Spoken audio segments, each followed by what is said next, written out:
Hey now, how is everybody doing? Welcome to Red Alert Diaries with Tanya E. Hood. I am Tanya E. Hood, a wife, a mother, and an entrepreneur. As an entrepreneur, it simply means I've worn a lot of different hats in my life that have helped my clients make a strategic impact, both personally and professionally, to have better than what life has been giving them. Red Alert Diaries is based on the life lessons from my premier book, Red Alert. Is He the One? The pocket guide defining the love of your life. And if you read my book, you already know that I got married at 21. And after 11 years of marriage, I found myself going through a divorce, having to raise my two sons alone. To reset my life and survive my divorce, I took the time I needed to get to know me better, which opened me up to new love again. So now I'm in a new marriage with the love of my life and my best friend, which proves there is life after divorce. In this podcast, we have discussions about real talk. And today we have a special guest joining us. So if you want to leave your comments, questions, or thoughts, call 240-532-2227. That's 240-532-2227. Because today we have with us Mr. Kenneth L. Watson Jr. Hey, Kenny, thank you for being here. He is a co-author with me on our #1 Amazon bestseller in 8 categories. Our book is titled Your Voice Matters. That book was birthed out of a collaboration of love because we wanted to let individuals know in the aftermath of the death of George Floyd that his death was not an isolated incident. Unfortunately, in the United States, the Black individuals in this country have gone through so many experiences similar to this. And it's sad to also say that our special guest has walked through that experience as well. But Kenny will tell you a little bit more about that. But let me stop, because before we begin, I have got to let you all know more about this phenomenal author. He is an advocate for sobriety because there are so many still struggling with alcoholism in this country. He has a master's degree in strategic media communications and has served in the Army for 6 years. He prides himself on being sober, and why not? He has seen a lot, suffered a lot, known loss, known failure, and surfaced out of it all. It has not been a smooth ride. 12 years of alcoholism and losing a lot due to it. He comes out as a hero. So, Kenny, thank you so much for your service. And I am so glad that you are joining us today, knowing your heart to serve. I understand why you felt inclined to share your experience in the book, Your Voice Matters. Do you want to give us a snippet of what that was so that others can get a perspective? So when they get the book, they know what they're looking for a little bit for your story. Can you tell us about that? Tanya, first and foremost, thank you very much for having me on today. I greatly appreciate it to be able to share my portion of Your Voice Matters. I'm actually in Minnesota right now. I actually had the opportunity of going to the George Floyd Memorial. I actually taught down the street. I used to be a substitute teacher back in 2004 when I first graduated with my bachelor's degree. So for me to go there, it was definitely surreal, and it made me think about the passage that I wrote in Your Voice Matters, because it's dealing with racial profiling. It talks about an incident that I had. It was myself, my nephew, one of my best friends, and I believe one other individual. We were playing basketball at a private school that I had went to in junior high, and we were, like I said, we were playing, open gym, just, coming back, just to, break a sweat, needless to say. And when we, after we got done playing, we went ahead and we dropped off one of the guys that was playing with us, dropped him off, and we might have been maybe about two or 3 miles from the actual school, and got ready to make a left turn. And it was a 2-story McDonald's. Anybody that's familiar with Paradise Hills, California. It was in Paradise Hills, and basically I was driving my Mustang. I had like an 85, 86 Mustang 5.0. And as soon as we hit the light, the lights came on, and it was kind of a weird, it was interesting because the it was kind of at dusk. So it was almost like roughly, I'd say about 7:30. So the sun had just started setting. And so the cop had pulled, came up to the car and basically said, I stopped you because of an air freshener. And I was like, okay, at the time I was like 19 or 20. And I'm thinking to myself, like, well, if they sell it in the stores, then, you should be able to, have it in your car. And so he took my information, license, registration, and left and went back to the car. And before I knew it, another officer had walked up on the passenger side. And like I said, it had just started getting dark. So obviously, the officer couldn't really see us. And so my buddy of mine was sitting in the back seat and was told to put his hands up. And now, mind you, the stop was just for an air freshener. So, I told him, I said, hey, man, just, do what he says. And then after that, he came back, basically was like, you guys fit a description of a robbery that just happened. And I'm like, well, to be honest with you, that's not what happened. We just literally came from playing basketball. So he, I guess he saw 5 black, African-American males in a car, young.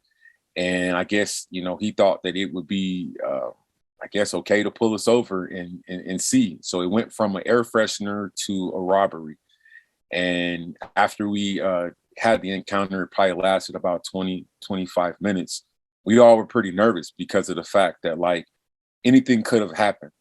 My buddy, I told him we're having a discussion about this about a week ago. And I told him, I said, you don't understand that if you would have moved, that could have been the end of it for all of us. And none of us would be alive today to be able to live to tell the story. So that's what, pretty much what I contributed to Your Voice Matters. But I want to say thank you for that opportunity to Kathy Kidd, as well as my fiance, because she was the one who had recommended that I, submit the entry. So if it wasn't for Kathy Kidd approving it and my fiance referring me, I wouldn't have been a part of this amazing project. So definitely thank you to both of them. Kenny, thank you so much for sharing that. I know that was a traumatic experience. And that part is the piece that breaks my heart, because having, how it is for us in the Black community, that could have been my brother, that could have been my sons. That is a traumatic experience that unfortunately too many of us in the Black community have to deal with.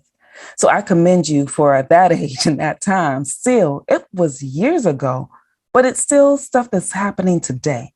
So to share your story now, and I am thankful that your fiance encouraged you, because we need Black men to tell the story. Too many of them, unfortunately, are traumatized and don't get the chance to tell the story. So based off of that, what impact are you really hoping that your story gives as others read this book to know that your voice really does matter? The difference today is they have cell phones, and we didn't have that back in the 90s. So, be mindful of the fact that, hey, if you are being stopped by the police, it could be male or female, it doesn't matter your nationality.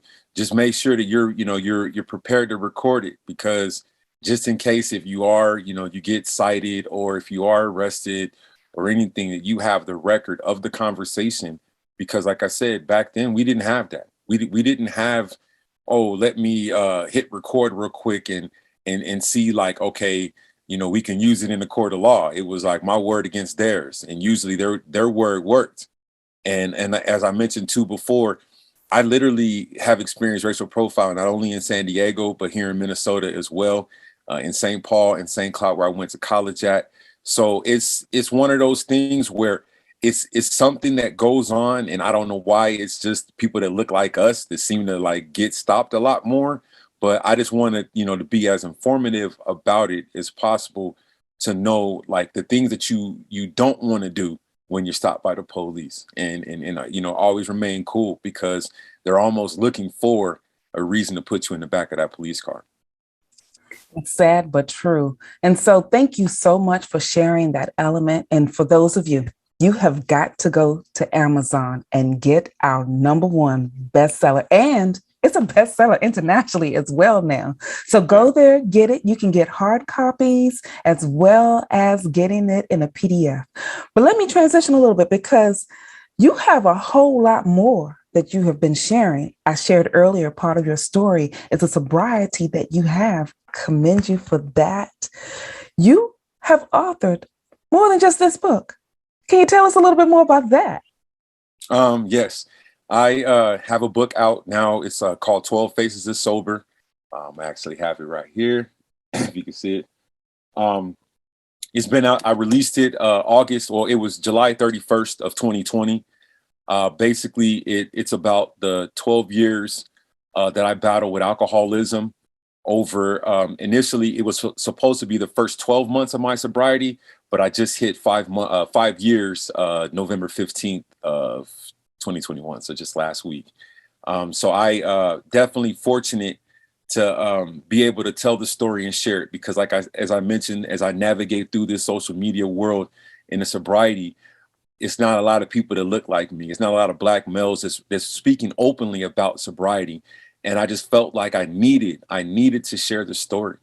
And basically it talks about, me being homeless in Phoenix, Arizona. I was homeless in Houston, Texas. I talk about my experiences in the military and how the military life and alcoholism kind of it goes hand in hand, and how the military truly, it can really affect you in your military career. And I discuss, I'm a victim of domestic violence. My ex-wife got arrested for domestic violence when I was in the Army, on top of other domestic issues that went on in the marriage, that I stayed with it. And that's usually what happens when you're in alcoholism. You let a lot of things slide, and that's pretty much what I did. And then I also talk about life after this alcoholism, and how I was able to finally just give up and go to rehab here in Minnesota. Big shouts out to St. Cloud Regional VA. They took care of me for 30 days. During that time when I was in there, I had applied for grad school on a Tuesday, got accepted on a Thursday the same week. And as soon as I got out of treatment, I literally had keys to an apartment. So as I just mentioned, went from homeless, literally being homeless a month before getting sober, into being able to have my own apartment. And I had my car delivered from Phoenix and my furniture delivered from Phoenix. That I actually, I'm not gonna lie, I cleaned out my ex-wife. Sad to say it, but most men don't finish out like that. But I was the one who was able to do this, and this is So let's all. pause because you have said a mouthful. So, on this podcast, a lot of my clients, the people that listen, are walking through experience on how to get better, have a better life after divorce. So, you've gone through a divorce, you've gone through the sobriety, there's a lot of stuff. So, let's pause for a second because there's some things I want us to unpack. First, you talked about using alcoholism, and I want to back up to the military part because in this country we have a lot of vets that are coming home that already have to walk through figuring out how to transition from the experiences that guys have experienced over there. I've never been in the military. I come from a military family, got a lot of siblings that's in the military, but that is not my experience. But having to walk through all those various things and dealing with alcoholism, did you encounter alcoholism while you were in the military, or was it something predisposed that just drove you there, or was it reinforced? Can you give us a little more insight about that? And what is the best way to get out of it? Because on this podcast, we give people insight on how to get whole. So, how did you, one, recognize what was happening? What was the factors that got you in there? And what did you do to get out? Well, I struggled with alcoholism before I got in the military. I dealt with a miscarriage. I dealt with an abortion. I dealt with spending a night in jail in Phoenix. Um, so I would say it was a continuation. I it just got worse. Pretty needless to say, the alcoholism, it increased by 1,000 once I got into the Army, because it was like I'm away from family. I'm missing holidays like Thanksgiving, Christmas, and you're basically programmed. You're like a robot. You are a product of the government, and you're basically at their beck and call 24/7. And if you choose not to be that, then they'll find somebody else to do that same job. And so I dealt with a lot of, I guess you can say, mental health issues before I joined the military, but had zero knowledge of this because it's not, my family wasn't sending me to a therapist. So I didn't necessarily start seeking that type of help until I started getting in trouble with alcoholism in the military. And like I said, I was engaged before I joined the army. That situation didn't work. Like I said, it landed me a night in jail. And I just felt like, I was at my wit's end. I told myself when I first got out of high school, was my first couple years in college. I said that if I was to ever join the military, I'd have to literally have nothing going for myself. And at that point, I didn't have anything going for myself. I was, bouncing from home to home, my mom's house, my dad's house, my nephew's house, all trying oh, I'm sorry, all trying to piece what happened to me. I lost my career before I joined the military, and but I would say what really prompted me to get sober this last and final time is a conversation I had with my mom. My mom said that she I had, from a night of drinking, I think I had went to the casino, caught a cab out there, spent $100 to the casino, $100 to come back. And, she woke me up at around, about 12 or 1 o'clock in that afternoon and was like, what can I do to help you? And she basically said, I don't want to bury any of my kids, let alone my youngest son. And when she said that, it felt like I was no longer drunk, and was like, okay, I'm gonna fix myself. But it took a while. I still drank after that. I'm not gonna lie to you. I drank all the way up until I went to rehab. And I just felt like nobody truly understood what I was going through. And So and let's pause because this is still a lot. So what was that piece that made you decide today I have to be sober? Because what I want people to gauge is the trauma that you've experienced, hiding it with alcohol. That's something that a lot of people do. But what is that one thing that can move you past that point, that can give you insight into where to go next? Because in your book, 12 Faces of Sober, I'm certain that you give one something to help people get there. What is that one something that people need to come to get to the place of starting to be sober? health, health. Ah. I was in San Diego on a drunk trip right before I went to rehab, and I had like the worst panic attack, and it felt like I was dying. And when I went to the emergency room, big shouts out to the VA, the La Jolla VA in San Diego, and they pretty much told me they did some blood work because they didn't know if I had took some drugs or anything, so they just wanted to just kind of cover all the bases. And basically, they came back in and was like, you need to see your primary doctor, and you need they kind of beat around the bush. They didn't really want to come out and say, hey, you got diabetes, but they're like, yeah, you need to go talk to your doctor. And then that's when I found out that I had diabetes. And my father, he almost died from diabetes because he didn't know anything. He didn't know that he had it, and he was drinking and eating bad and stuff like that. So for me, I already seen it. My dad had went through it 10 years prior. So it was like, okay, well, now it's time for me to kind of get myself together as far as my health, because when I was diagnosed, I was like 30, I would say 36, 30, yeah, 36 or 37, one of the two. And I felt like I had a lot more life to live. And so in order to have that, to secure that longer life, I had to, take my health a little bit more serious. And that's what I've done, especially over the last 5 years. It was a struggle the first year.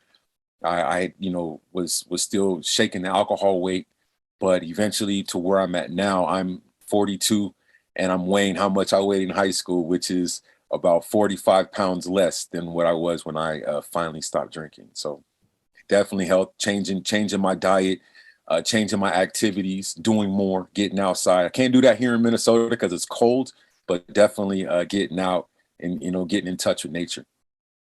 So let me ask you this, because now you've got some spaces and places that you've had to grow from, some elements that you know that you have to get clear about. One, dealing with mental concerns, because a lot of people in the Black community don't take enough time to do the healing that we need mentally. We are a traumatized people. We have generations in the seat of our soul from this country that we are still dealing with other elements. And then to have alcoholism and all the other things topping all that off. You have a podcast. Is this some of the information that you share? And can you tell us a little bit more about that? 12 Faces of Sober Speaks podcast is an open platform. I've had authors on there because, like I said, I'm an author, so I want to showcase as many authors as possible, small scale, large scale. I've had professional athletes on there, or one professional athlete. I've had, I've had mental health providers, the therapists on there. And basically, it's just it's the opportunity for people to share their story, because what I've tried to do is connect each guest somehow, some way. And it's not necessarily that it has to be alcohol related, but because I'm an author, like I said, the authors can come on. And I guess because they see that I'm an advocate for sobriety, then they'll share their mental health experiences. They will share their experiences with alcoholism and how they made that change and how much their lives have been impacted by just giving up the alcohol. So that's what I try to do. I try my best. I have other individuals who have podcasts and about sobriety. And like I said, I want to be able to pick their brains too, tell their stories, what got them to the point of sobriety. So, I mean, that's what it is. And see, I have a background, as I mentioned, with my degrees. My bachelor's degree is in radio broadcast, and I used to work in radio back in from 2001 to 2005. And so it's always been a dream of mine to have my own show. I have a hip hop and R&B background as far as working in radio, but now I have a platform to where it's like I have no idea about this sobriety, and now I'm being able to share it with others and hopefully be able to have an impact, because as I mentioned, and I talk about it in my on my shows of how I've been able to travel, some of the things that I wasn't able to do. I did a study abroad at Nelson Mandela University in South Africa. So it's just to let people know that you change certain things in your life, the other opportunities will be there, the other chances of being prosperous. I've been able to network up in St. Cloud, Minnesota, as far as doing community service with them.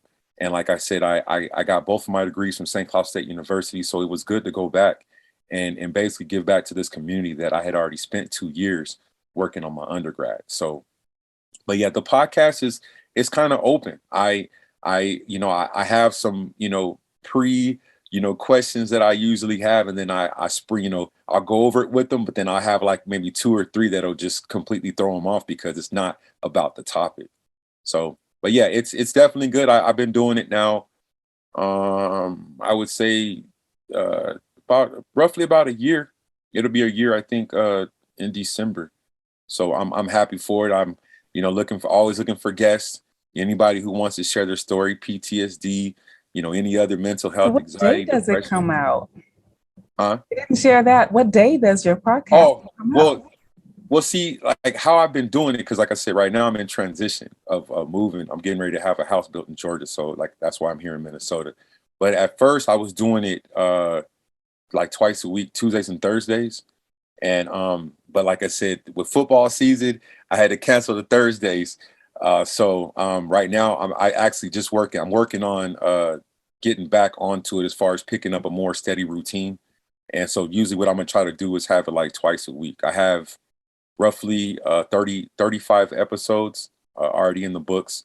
And like I said, just trying to expand and just get the word out as much as possible. So, for those of you that are listening, you hear that he is on the revamp of his podcast. Reach out to him, and you can go to his website, 12facesofsober.com. I encourage you to go there because you can also get some merchandise that he has available. And the hoodie that he's wearing now is one of his material pieces. Hey! So, Yes. thank you so much, Kenny, for being here, joining us, giving us your insight, giving us a window into what happened in your soul as a Black man in America. Are there any last comments, questions, or thoughts that you want to share with the audience that we can leave them with today? Like I said, you guys can follow me on all platforms. 12 Faces is Sober. You can shoot me a message. I don't sleep that much. So like I said, if you need some advice, you need some support, I would try my best to get back with you within the hour. Um, this sober journey that I'm on has allowed me to meet some great people, just like Tanya. And like I said, I'm willing to meet more people because this sobriety thing is something serious that I take near and dear to my heart. And I want to be able to help and reach as many people, as well as veterans that are out there that are still struggling, that need the help, that need to get the medical support through the VA, but are swallowing their pride because they don't want to. And so, like I said, let me help you get to where you need to be in a sober, sober life, sober world. And you'll be able to see that these opportunities and being able to travel, to meet people is there, but you just have to change your lifestyle. And so, with that, thank you so much, Kenny, for giving us the awareness that we have that life can be so much better once you get sober. So, again, everyone, I encourage you, go to his website, 12 Faces of Sober. And for those of you that are looking to have more insight about what's happening next on Red Alert Diaries or some support that I can provide to you with my podcast and other things, go to tanyaehood.com. Select the strategy session so that we can have that conversation. And if you're on Clubhouse, you can join me every Tuesday in the Winning and Wealth Club, starting at 6 p.m. Eastern Standard Time. We have a discussion on life lessons, beginning with mindset. And then we continue this conversation on the regular diary session that takes place at 7 p.m. Eastern Standard Time. And for women that know that we need to have a conversation to move us into a different trajectory, at 8 p.m. Eastern Standard Time, we walk into the Village Woman. And so if there's nothing else that you remember from this podcast today, I need you to be mindful that you can live life sober. Reach out to individuals that can support you. Kenny is available to be a light to guide you through the process because he's already been there. In the meantime, this is Tanya E. Hood, walking in my purpose, and I want you to do the same.